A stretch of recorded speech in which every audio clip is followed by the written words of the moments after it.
friends, are any of you self-employed and have questions about anything tax-related, self-employed? I have my specialist, tax specialist. His name is Bob Hockensmith. He's going to answer some questions that I'm going to throw at him. Okay, Virginia, thanks. So he's been my tax specialist for many, many, many years. He's actually one of Arizona's best tax specialists.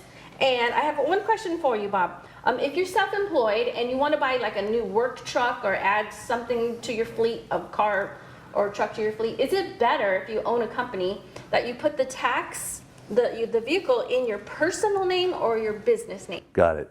So the question is, should you put your vehicle in the name of the business or in your personal name? The answer to that is obviously it depends. If you're going to have a vehicle that's truly used 100% of the time for business, like for instance, you have a warehouse, you buy a vehicle and that sits at the warehouse when it's not in use, otherwise it's driven around, that is going to be in the name of the business. Definitely put that in the name of the business. Now, if you're going to use your personal vehicle for both business and personal, now we have a little bit of a question there, because once you put the name of the vehicle into the business, now what happens is the business owns the vehicle. So that means your insurance is probably going to go up because they charge more for business insurance than they do for personal insurance. 2, your liability exposure is going to go up because if you're using your vehicle for business purposes and somebody gets hurt, not only will you get sued, but your business will be sued as well. So you have those caveats to worry about. But what I'm seeing often is if you put the vehicle in use 51% of the time or more for business purposes, put it in the name of the business because you'll get a bigger deduction that way. But if you're going to use the vehicle for less than 51% of the time for business, keep it in your personal name. That's a good question because thanks for that very detailed response, because realtors out there, I hope you heard that. Because we use our vehicles personal and for business. So realtors especially, we drive around for business and personal. So that is very detailed information. And I have one more question too, because I know realtors pay attention to this question. Anyone that drives around for business and your personal vehicle too, tax, mileage, Yes. Reimbursement increase. Right. What's going on with that?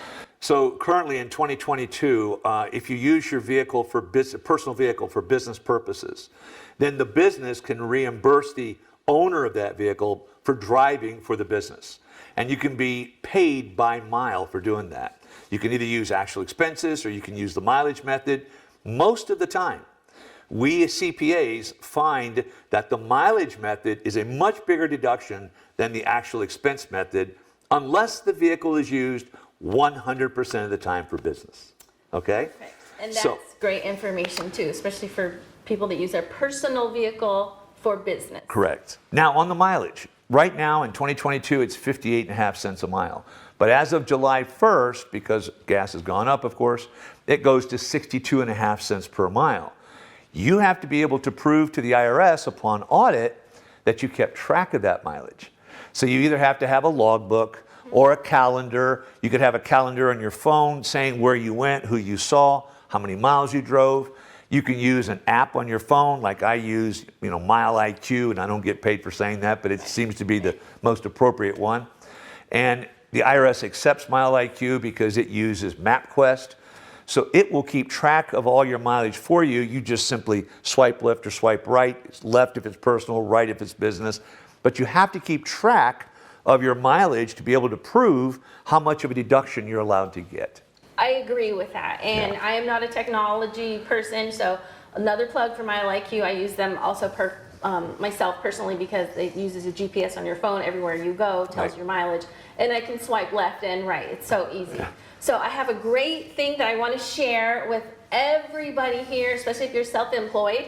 Bob, let us know why is it good to put your children on the payroll? Correct. That's one of the biggest deductions that people miss every year.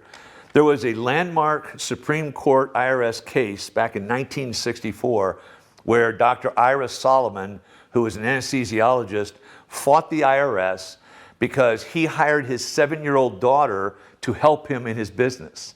And the IRS said, you can't do that. He said, yes, I can. So he took it to the Supreme Court. He actually won. And as such, if you are a sole proprietorship So if you're an LLC taxed as a sole proprietorship, or you're simply a sole proprietorship, you can hire your children as long as they're actually doing work for you.